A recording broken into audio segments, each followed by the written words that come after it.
I was just ending my junior year. We had about 2 weeks left and we were taking a friend home. So the Honda that we were in got hit by a big white Expedition. Well, I was the right passenger, so I got the worst.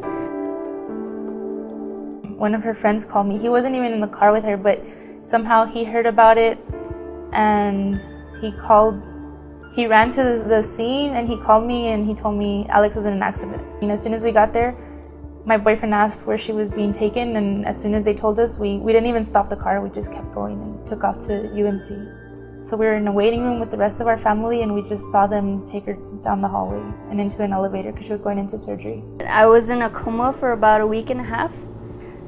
And I broke my right clavicle, 5 right ribs, both sides of my pelvis, and my tailbone.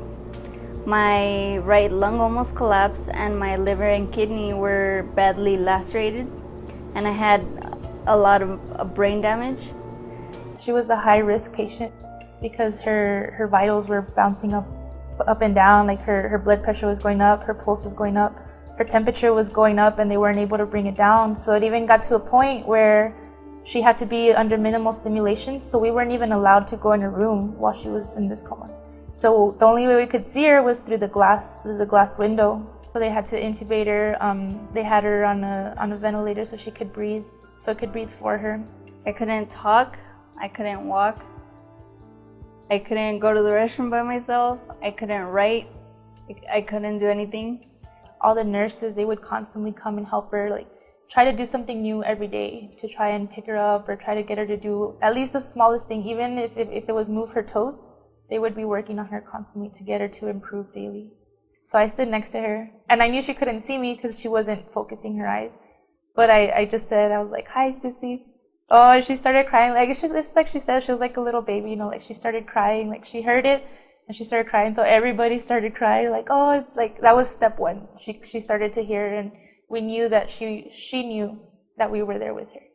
And we got her to say mom. And it gets like, I mean, when a baby says it, you're super excited, you know, you're like, oh my God, he said mom or dad. But when she said it, it was like she was a little kid again. She was starting from scratch. So she said mom and everybody was around her and everybody got all happy. And she's looking at us. Oh, this carried on for a few days. And then like every time she would talk, we would get all excited.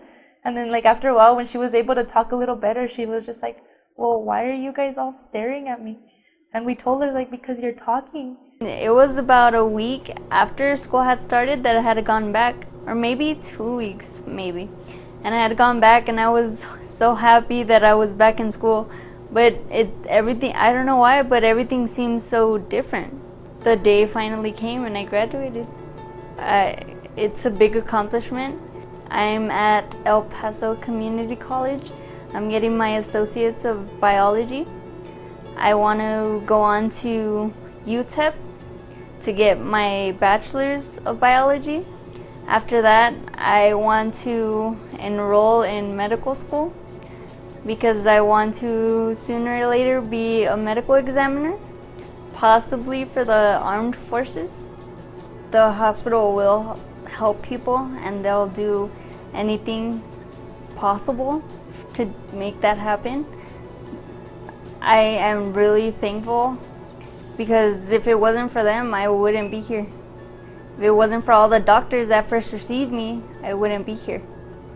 And that's the most important thing.